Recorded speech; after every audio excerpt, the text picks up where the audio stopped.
मोहब्बत करे और निकाह ना करे और मजबूरी का बहाना बनाकर साथ छोड़ जाए, चाहे वो मर्द हो या औरत।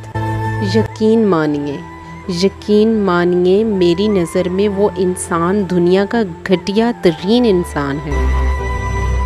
मर्द दूसरी औरत के चक्कर में बहाना बनाता है और ऐसे ही अगर मर्द मुखलिस हो तो औरत किसी दूसरे मर्द के पास पैसा देकर मुखलिस को छोड़ देती है और ऐसी शर्त रखती है कि जो वो पूरी ना कर सके। मेरी ये बातें बहुत से लोगों को बुरी लगेंगी, तकलीफ देंगी, चुभेंगी, पर ये कड़वी हकीकतें हैं। यकीन मानिए किसी को कोई मजबूरी नहीं होती, ये सब बहाने होते हैं।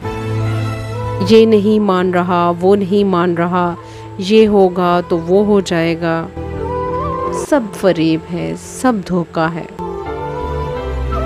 जिसने आपके साथ दिल से निभानी होती है वो हर तरह से हाजिर रहेगा, वो आपके लिए पूरी दुनिया से लड़ेगा और आपको हासिल करके रहेगा।